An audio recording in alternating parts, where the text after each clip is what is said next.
ẹ kú dédé ìwòye ẹ̀yin tèmi lórí àwọn fọ́nrán tí mo ṣe nípa àwọn bandit tí wọ́n jí àwọn ọmọ gbé tí mo sọ pé ìjọba náà látúnṣì máa tẹ̀ mọ́ létí pé iṣẹ́ ìjọba ni.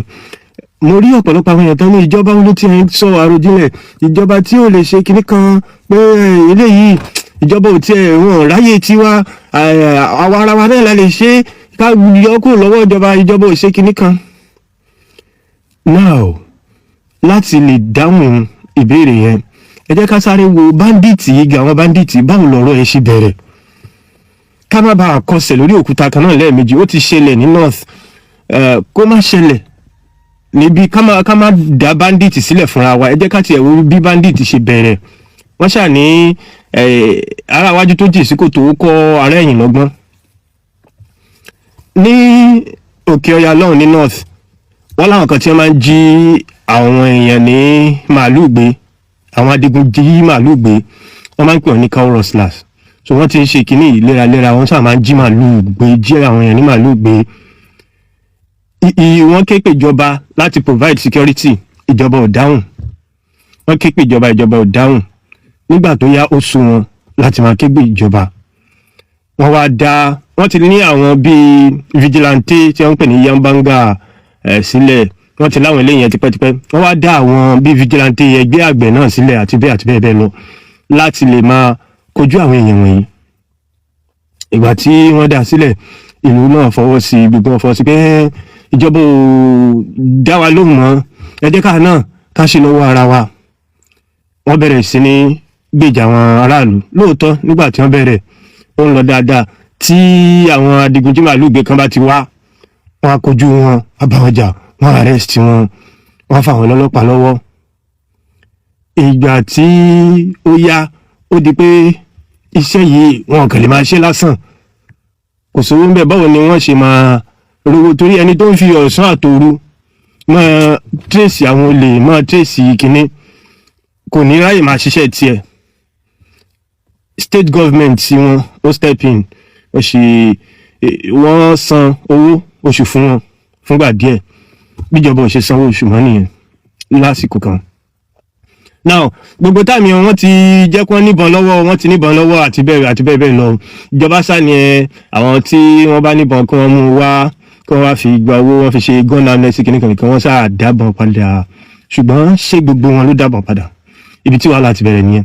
So àwọn tí wọ́n kọ́kọ́ dáàbò bo ìlú lọ́jọ́ sí, ó wá di pé wọ́n bẹ̀rẹ̀ sí sọ pé ẹ̀yin ìlú táwọn dáàbò bò ẹ̀yin náà ẹ máa san ìṣàkọọ́lẹ̀ o. Wọ́n bẹ̀rẹ̀ sí ní bu owó fún wọn. Àdúgbò tí ò bá ti sanwó báyìí lẹ́yìn ọjọ́ bíi mélòó wọ́n lè débẹ̀ kí wọ́n lọ dáná sun wọn. Bí bandit ṣe bẹ̀rẹ̀ wẹ́rẹ́wẹ́rẹ́ nìyẹn o. Látara àwọn tí wọ́n dá sílẹ̀ láti lè jà fún ìlú, àwọn ni wọ́n pàpà dọ̀tá ìlú, àwọn ni wọ́n pàpà wá káàkiri. Ibo ni mo lọ? Yorùbá ní àìtorí ìpójú ọ̀ká ní kókun ó ya wọ̀lú wá. Nǹkan tó ń ṣẹlẹ̀ pẹ̀lú ọ̀rọ̀ àwọn bandit ó bani lọ́kàn jẹ́. Ṣùgbọ́n gbogbo wa, gbogbo yín, gbogbo èmi, àwọn ìjọba yẹn náà la gbọ́dọ̀ máa, ẹ jẹ́ fún yín ní àpẹẹrẹ. Àwọn ọlọ́pàá tí wọ́n wà lábẹ́ ìjọba tí wọ́n ní àmì ìdánimọ̀ àbí kíní, wọ́n ṣe misbehave o. Ìdí tá a ṣe ń rí mi mú ní pé tẹ́ bá ti post video ẹ̀ wọ́n ti máa bẹ́ẹ̀ DPO tó wà, wọ́n ti mọ kíní ó easy. Tí wọ́n bá ti kó ohun ìjà lé ẹni tí ò sí London Central Authority tí ò ní nǹkan tí ń check ẹ̀, ẹ fẹ́ kógun jàlú ×2 ni o. Báláàfin ṣe lágbára tó Ọ̀yọ́mèsì wà o. So every power must have a check. Èyí tí ó pè ní pé gbogbo nǹkan tí wọ́n bá dá sílẹ̀ pátá kó wà lábẹ́ ìjọba.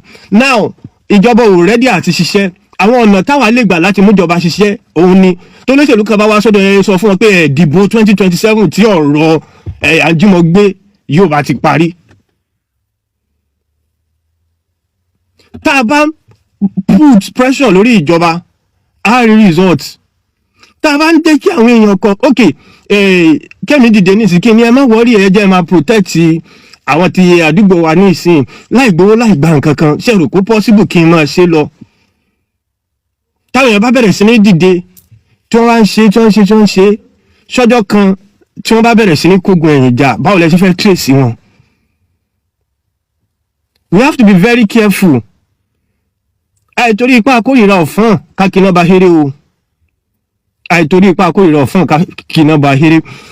You don't carry weapon àwọn nǹkan ìjà olóró àbí agbára ńlá àìgbé fún ẹni tí ò ní central bí ṣe bọ́ọ̀ la ṣe sọ yìí bí ìjọba ṣe ya ìyàkuyà tó tí wọ́n wà irresponsible tó a sì ń lè sọ pé governor wa a sì lọ pé president a sì sọ pé local government chairman senator a sì máa tí wọ́n pè after 4 years tí ò bá ṣe tá a bá lórí pípé a sì lè yọ wọ́n pò but tá a bá lọ gbé agbára lọ́wọ́ individual àbí groups tí wọn ò ní ọ̀nà àti gbà tètè pé wọ́n padà bí wọ́n bá yíwọ́ bandit 2.0 nìyẹn o ntẹ́mi rò nìyẹn o ní ìlànà ọmọ kékeré mi sọ pé oyin tí mo rò ló perfect o but gẹ́gẹ́ bí ẹni tó kọ́ ẹ̀kọ́ ìtàn for someone that learned from history I have decided pé history yóò gbọ́dọ̀ repeat lẹ́ẹ̀mejì the formation of bandit bó ṣe bẹ̀rẹ̀ a gbọ́dọ̀ dárú ẹ̀ sílẹ̀